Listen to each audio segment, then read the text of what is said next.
नमस्कार. आज मी मस्त असे खिची पापड बनवणार आहे, तेही फक्त तांदूळाचे. पीठ दळून आणायचं नाही, उकड घ्यायची नाही, काही नाही. एकदम सोप्यात सोपी आणि झटपट. तर मी तर ह्या कटोरीने 1 वाटी तांदूळ घेतलेत आणि ते रात्रभर पाण्यामध्ये भिजत ठेवले होते. त्याच मापाच्या कटोरीनं मी यामध्ये 5 कटोरी पाणी घेतलेले. बरोबर भरून घ्यायचं पूर्ण. ज्या मापाने तुम्ही तांदूळ घेतले त्याच मापाने पाणी घ्यायचं. 1 वाटी तांदूळ असतील तर 5 वाट्या पाणी घ्यायचं. आता इथं मी हे 5 वाट्या कुकरमध्ये पाणी घेतलेले. आता हे पाणी आपल्याला उकळायला ठेवायचं.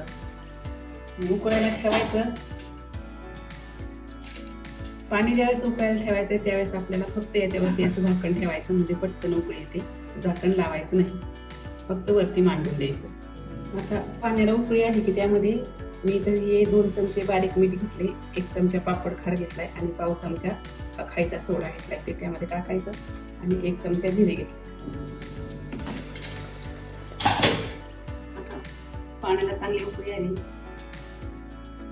त्यामध्ये आपण हे मीठ पापड खार टाकलेलं टाकायचं, जिरे टाकायचे आणि आपले तांदूळ टाकून घ्यायचे.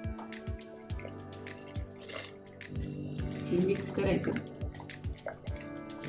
आणि झाकण लावून याच्या 5 शिट्ट्या करून घ्यायच्या. आता याच्या 5 शिट्ट्या झालेल्या आहेत, झाकण काढून घ्यायचं.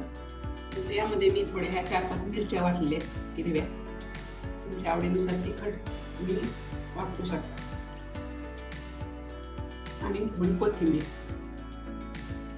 आता पुन्हा गॅस चालू करायचा आणि हे 5 मिनिटं चांगलं शिजवून घ्यायचं. हे सगळं मिक्स करायचं. ह्याला 4-5 मिनिटं चांगलं शिजू द्यायचं. हे वरचीवर कुकरचं झाकण मांडायचं. आता 10 मिनिटं चांगलं शिजले. आता असं रवीने किंवा कशाने तरी चांगलं हे असं हटून घ्यायचं. पण तांदळाचे कण त्यात राहिले नाही पाहिजेत, त्याच्यामुळे जितकं हटता येईल तितकं असं रवीने आपल्याला खालतळापासून असं हटून घ्यायचं. चांगलं हे चांगलं हटून घ्यायचं. असं मऊ झालं पाहिजे पीठ आपल्याला. मस्त आता हे आपलं एकजीव झालेले. आता गॅस बंद करायचा आणि हे थंड होऊ द्यायचं थोडं आणि मग आपल्याला याचे पापड करायचे. मी इथं असं मोठ्या घमेल्यामध्ये ओतून काढले, म्हणजे काय होईल, लवकर थंड होईल. थोडं जास्त पण थंड नाही होऊन द्यायचं की आपल्याला त्याच्या पापड्या घालताना पोळं नाही पाहिजे. आता याच्या आपल्याला पापड्या घालून घ्यायच्या. खाली मी एक बेडशीट टाकले आणि त्याच्यावरती एक ओढणी टाकली. तर मी असे जे ओलसर पदार्थ आहेत तांदळाचे ह्याचे हे कपड्यावर केले ना, मग काय होतं, पटकन त्याचं पाणी शोषलं जातं. खाली थोडं थोडं टाकायचं आणि इथे मी प्लास्टिक पेपरला तेल लावून घेतलेले. असं एका प्लेटने फिरवून घ्यायचं. मस्त एकदम पातळ अशा पापड्या होतात. तुमच्याकडे पुरी यंत्र असेल तर तुम्ही पुरी यंत्राने बी करू शकता.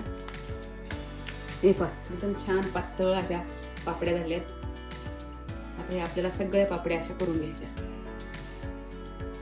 आता या काल घातलेल्या पापड्या आपण मी रात्रभर फॅन खाली सुकवल्या. आमच्याकडे ऊन नसते बाल्कनीमध्ये, अगदी 2 तास असतं, त्याच्यामुळे मला या फॅन खाली सुकवावं लागतात. तुमच्याकडे जर ऊन असेल तर संध्याकाळी जरी तुम्ही लगेच पलटल्या तरी चालतं.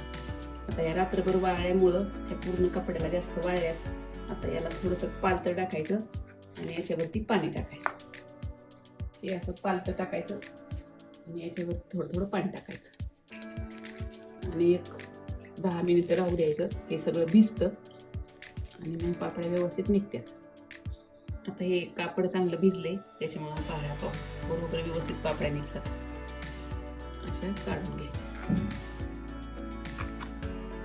हे पहा, मस्त निघतात एकदम पातळ, खूप छान झाल्यात. आता या सगळ्या पापड्या मी काढून घेते. आता या सगळ्या पापड्या काढून झालेल्या आहेत आणि ही जी ओली बाजू असते तीच आपल्याला अशी खाली ठेवायची आणि कोरडी बाजू वरती, म्हणजे फॅनच्या हवेने त्यात वाकड्या होत नाही.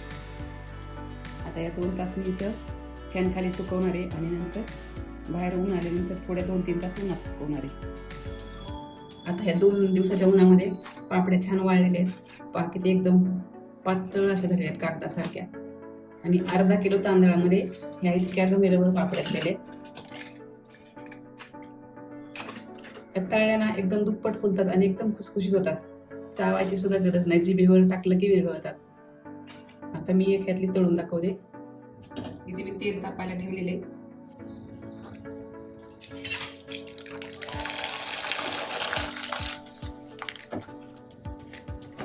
एकदम फुलली पूर्ण. आता मी इथं ह्या 7-8 पापड्या तळून घेतलेल्या आहेत. एकदम म्हणजे एकदमच पातळ होतात, मस्त. पुन्हा त्याचं बार पीठ होतं, इतक्या पातळ आणि इतक्या खुसखुशीत, पूर्ण ट्रान्सपरंट. अशा प्रकारे तुम्ही तांदळाच्या पापड्या नक्की करून पहा. आवडल्यास लाईक करा, शेअर करा आणि चॅनलला सबस्क्राईब करा.